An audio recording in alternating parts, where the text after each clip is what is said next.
Hello everyone, again हम अपना continue करते हैं टॉपिक को। अभी तक हमने पढ़ा था कि जो हमारे हिस्ट्री के बारे में मेनली भी मैंने आपको लास्ट एक वीडियो में बताया था इंडस वैली सिविलाइजेशन। ठीक है, मतलब कि क्या क्या हुआ पीरियड में, एक बार हम रिवाइज एडेंट करेंगे एक अनदर वीडियो में। फिलहाल हम इसकी बात करते हैं कि इंडस वैली सिविलाइजेशन के बाद क्या हुआ। इंडस वैली सिविलाइजेशन आपको बताया गया था कि वहाँ पे मगध साम्राज्य बना जो कि सबसे ताकतवर था। उस दौरान वहाँ पे क्या हुआ, 16 महाजनपद भी बने। ठीक है, जनपद मतलब होता है डिस्ट्रिक्ट, मतलब महान मतलब कि बड़े थे। ठीक है, महाजनपद, तो इन्हीं के बारे में आज हम चर्चा करने वाले। तो हमारे समय के पे क्या हुआ, महाजनपद काल कहलाया ये टाइम पीरियड। उस महाजनपद काल पीरियड कब से कब तक का टाइम पीरियड था, वो हमारे 6th सेंचुरी की बात है। कब की? 6th सेंचुरी की, 6ठी शताब्दी की। और उस दौरान क्या हुआ, 16 महाजनपद बने।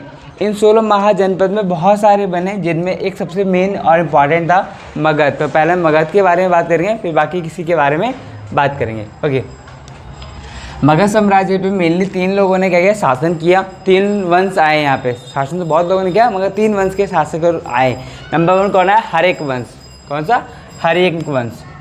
ठीक है, मैं बोलता जा रहा हूँ, अगर आप नोट डाउन करते चलेंगे तो आपके लिए ज़्यादा बेटर रहेगा याद करने में, पढ़ने में, समझने में। हर्यक वंश जो कि कब से कब तक का था, 544 से लेके 412 BC तक वो पीरियड टाइम पीरियड चला। उन वंश का काल यहाँ पे चला मगध में।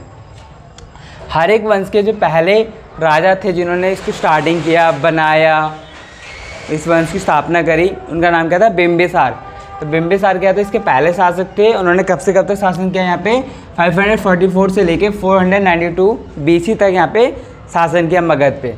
नेक्स्ट इसके बाद जो जब बिंबिसार यहाँ पे शासन किया तो उन्होंने अपनी राजधानी किसको बनाई थी, राजगिरी को बनाई थी। किसको?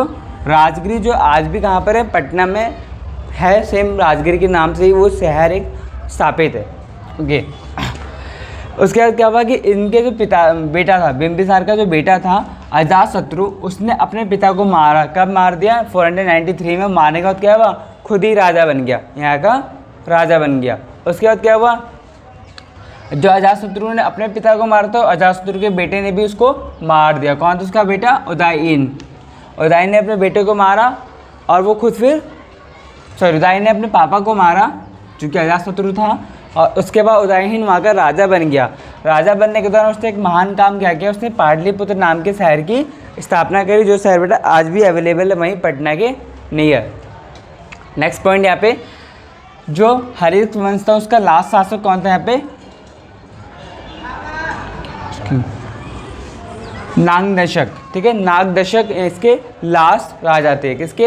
हर्यक वंश के, जो कि किसके द्वारा मारे गए, शिशुनाग के द्वारा मारे गए।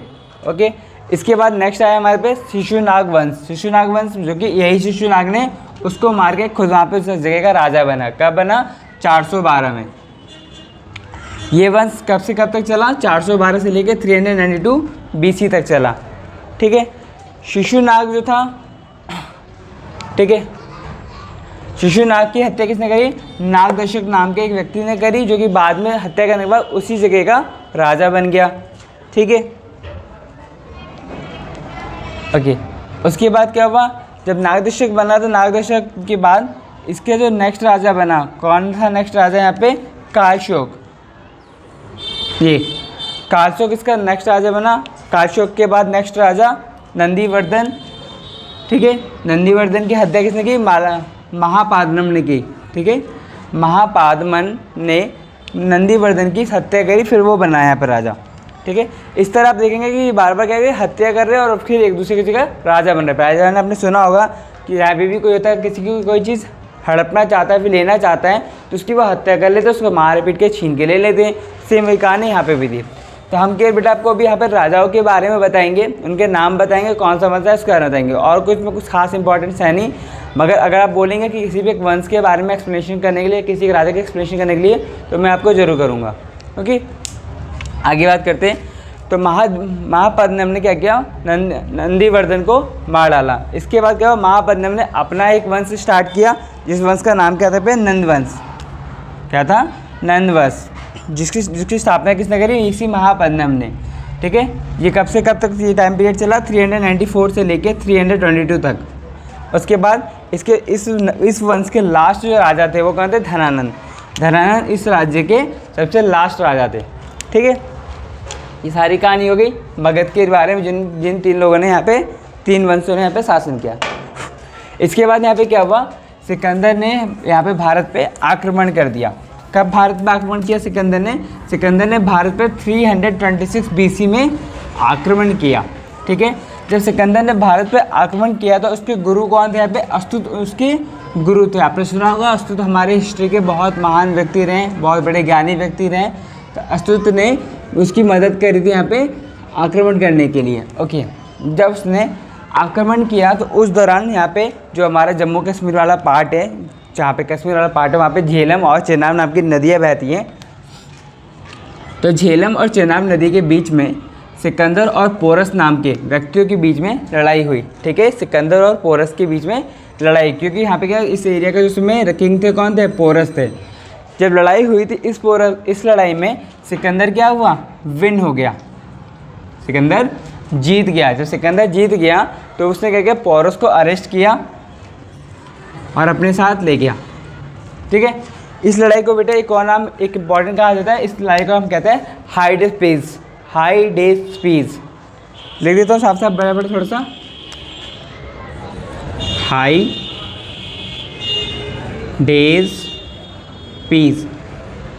इस लड़ाई को बेटा नाम दिया गया हाइडेस्पीज का युद्ध। ठीक है, ओके। जब सिकंदर इस लड़ाई को जीतने के बाद वापस जा रहा था, ये आगे भारत पे इसने आक्रमण नहीं किया। ऐसा क्यों नहीं किया, क्योंकि उसको किसी ने बताया कि मगध राज्य पे आक्रमण करने पे वहाँ पे आपके साथ बुरा होगा, यहाँ पे बुरी बुरी ताकतें हैं, शक्तियाँ हैं। तो इस लड़ाई के ये सुनकर वो वहाँ से वापस चला गया, उसने भारत पे अटैक नहीं किया। ओके, जब वो वापस आने लगा 326 पे आक्रमण किया, 323 पे ये लड़ाई कब हुई थी बेटा, 323 पे, सॉरी 326 BC में। उसके लड़ाई जीतने के बाद वो 323 में रिटर्न होने लगा। कहाँ पे रिटर्न, यूनान से आया था, तो यूनान में वो वापस जाने लगा। वापस जाने के दौरान रास्ते में एक जगह पड़ी बेबीलोन। कौन सी जगह, बेबीलोन, जो कि बेटा आज भी है कहाँ पे, इराक में। वहाँ पे उसकी मृत्यु हो गई। ठीक है, वहाँ पे उसकी क्या हो गई, मृत्यु हो गई।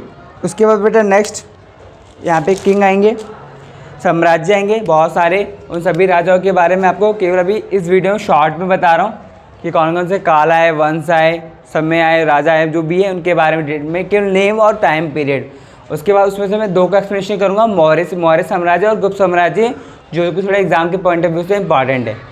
अगर आपको और कोई इसमें वंश चाहिए या फिर किसी वंश की डिटेल चाहिए, किसी राजा के बारे में इन्फॉर्मेशन चाहिए, आप मुझे मैसेज कीजिए, कमेंट कीजिए, मैं आपको जरूर उस राजा के बारे में डिटेल में एक नई वीडियो में बता दूंगा।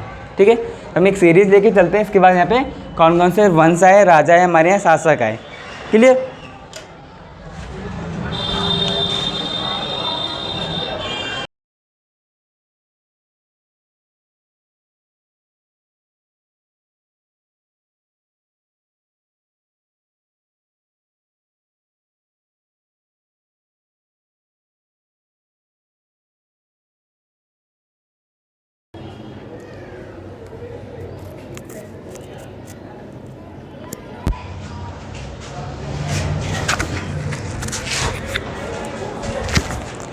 यस कंटिन्यू करते हैं। अभी हमने लास्ट टाइम पढ़ा था कि अभी आप ही जो हमारे लास्ट शासक थे, उन वंशों के बाद अब नेक्स्ट कौन आएंगे यहाँ पे, पाल वंश, सॉरी मौर्य साम्राज्य यहाँ पे आएगा अब नेक्स्ट।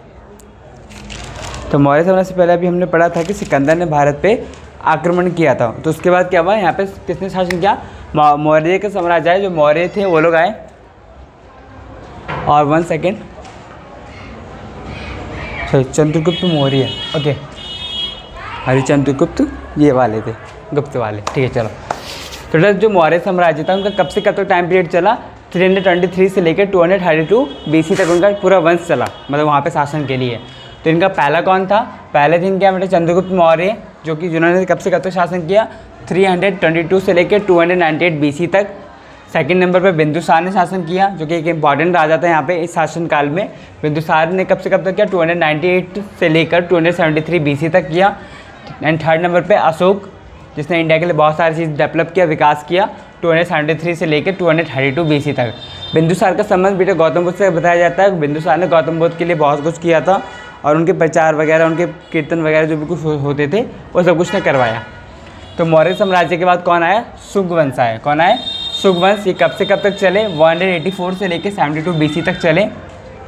इनमें मेनली हम 2 राजा के बारे में बात कर रहे हैं, और भी हो सकते हैं। नंबर 1 बेटा पुष्यमित्र शुंग, और लास्ट राजा कौन थे?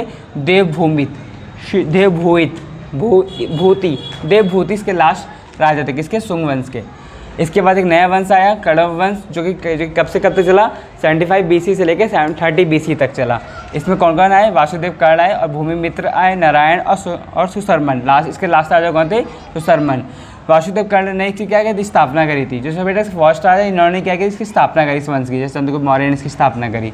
ओके, तो कर्ण वंश में कौन कौन आया? वासुदेव कर्ण, भूमिमित्र, नारायण, सुशर्मन। ये बेटा सीक्वेंस बताया जा रहा है। आपसे कभी भी किसी एग्जाम में सीक्वेंस पूछ सकते हैं कि इनके बाद नेक्स्ट राजा कौन आए, इसीलिए आपको ये सीक्वेंस बताए जा रहे हैं। अगर आपको इनमें से किसी राजा के बारे में, किसी वंश के बारे में डिटेल में पढ़ना, तो मुझे कमेंट कीजिए, मैं आपको जरूर पढ़ाऊँगा। नेक्स्ट बेटा, हाँ, कण्व वंश के बाद कौन आया? सल्व व पल्लव वंश आए। इनमें कुछ खास इंपॉर्टेंट वर्क नहीं था, इसलिए इसके डिटेल में कुछ भी नहीं है। इसके बाद कौन सा वंश आया? यहाँ पे कुषाण वंश आया, जिनमें बेटा 4 मेन राजा आए। कौन कौन से आए?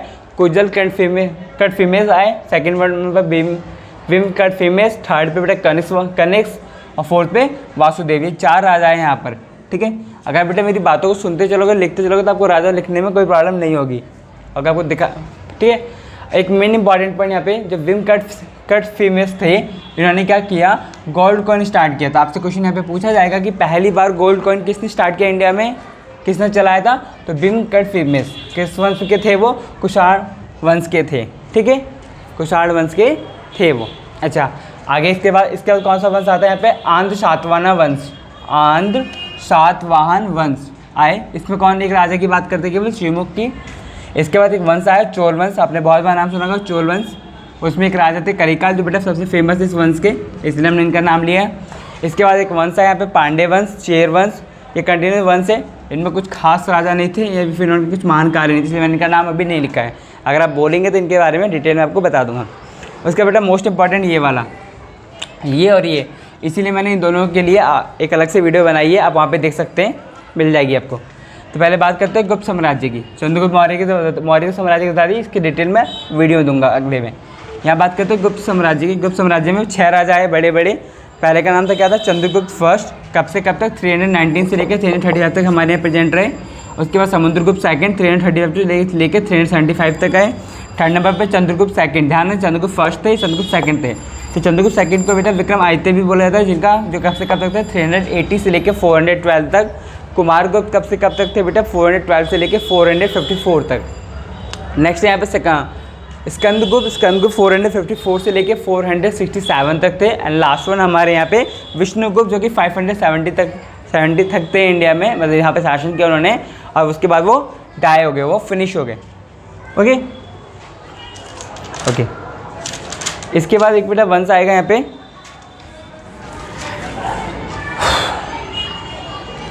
इसके बाद एक वंश है यहाँ पे पुष्यभूति वंश। कौन सा? पुष्य, अभी लिख देता हूँ एक सेकंड में। इसके बाद नेक्स्ट वंश कौन से? मतलब गुप्त वंशों के बाद पुष्यभूति वंश। पुष्यभूति वंश, इसके जो राजा थे, कौन थे इसके पहले राजा? इसके राजा थे हर्षवर्धन। कौन थे? हर्षवर्धन। ठीक है। इसके बाद क्या होगा यहाँ पे? नेक्स्ट हमारा स्टेप चलेगा। इसके बाद क्या आएगा? पूर्व मध्यकालीन वर्ग समय, पूर्व मध्यकालीन भारत, मतलब प्री मेडिवल भारत। चलो, पूर्व मध्यकालीन में हम क्या करेंगे? और कुछ वंशों के बारे में पढ़ेंगे, जो कि यहाँ पे थोड़े से इंपॉर्टेंट है, उनकी थोड़ी डिटेल्स भी लेंगे। जैसे कि यहाँ पे आएंगे पाल वंश, राजपूत वंश। राजपूतों में एक मैंने ऑलरेडी एक वीडियो बनाई है पृथ्वीराज चौहान के बारे में, वो उसी वंश से बिलोंग करते थे। इसी में एक आपको मिलेंगे मीरभोज। तो यहाँ तक के लिए इसके बाद हम इसकी बात करते हैं। पूर्व मध्यकालीन में हमारे कुछ और 4-5 वंशेस और आए थे, उनके बारे में यहाँ पे बात करते हैं थोड़ा सा।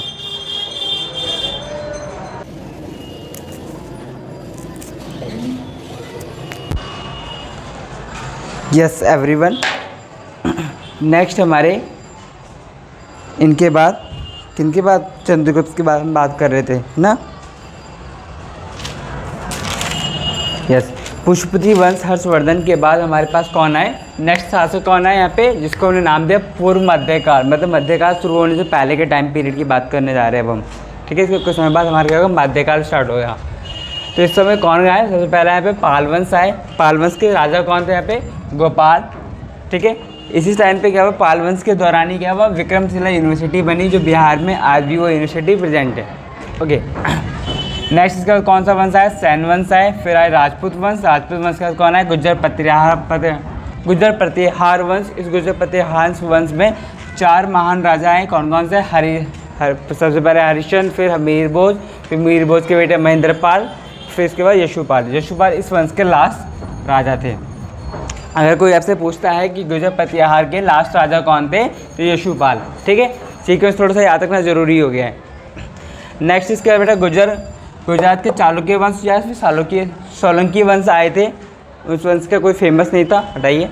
नेक्स्ट है यहाँ पे चौहान वंश। चौहान वंश से थे यहाँ पे वासुदेव, और इसी वंश में आपको मिलेंगे यहाँ पे पृथ्वीराज चौहान, ठीक है। नेक्स्ट इसके बाद बेटा चंदेल वंश। चंदेल वंश से कौन थे, नुनुक, न आदर न पे छोटे की बात है, ननुक, जो कि 9वीं शताब्दी में यहाँ पे राजा बने, ठीक है। और उसके बाद कौन है, फिर दक्षिण भारत राज्य की तरफ बात करी जाए तो इस राज्य में से यहाँ पे कौन कौन आए, इनके बाद कौन आया यहाँ पे, पल्लव वंश, जिसे हमने राजवंश भी कहा। फिर आए राष्ट्रकूट वंश। उसके बाद बेटा चौल साम्राज्य वाले आए। इसके बाद हमारा मेडिवल पीरियड स्टार्ट हो जाएगा। इस मेडिवल पीरियड में क्या होगा, पहले कासिम क्या करेगा, इंडिया पे अटैक करेगा, ठीक है, जो मैंने आपको ऑलरेडी एक वीडियो में बता दिया है, आप वीडियो देख सकते हैं। कासिम के बाद कौन करेगा, गजनवी करेगा, वो भी मैंने आपको वीडियो पर शेयर कर रखा है इसी चैनल पे। उसके बाद बेटा गौरी अटैक करेगा इंडिया पे, और गौरी के बाद फिर हमारे गौरी ने अपना क्या किया, एक अपना वो छोड़ दिया था, इल्तुतमिश को यहाँ पे शासन करने के लिए छोड़ दिया। फिर इल्तुतमिश यहाँ पे रहेगा। फिर इल्तुतमिश के बाद बाबर, हुमायूं वगैरह सभी मुगल साम्राज्य आएंगे। तो हमारे ओवरऑल क्या था, केवल नेम थे कि लाइन से सीक्वेंस था कि कौन कौन से शासक आए, वंशज आए इंडिया में 16 महाजनपदों पे शासन करने के लिए। अगर आपको किसी वंश के बारे में पढ़ना है, डिटेल में किसी राजा के बारे में जानना है, तो आप मुझे कमेंट कीजिए, इन्फॉर्मेशन कीजिए, कमेंट बताइए, मैं आपको जरूर इन्फॉर्म करूँगा। इन सभी वंशों में जो मेरे अकॉर्डिंग इंपॉर्टेंट था, मौर्य साम्राज्य और चंद्रगुप्त साम्राज्य, इन दोनों के बारे में आपको वीडियो अभी मिलने वाली है, ठीक है। नेक्स्ट वीडियो में आपको बताऊँगा मैं। थैंक यू एवरीवन, होप आप सभी को अच्छा लगा होगा। Thank you everyone.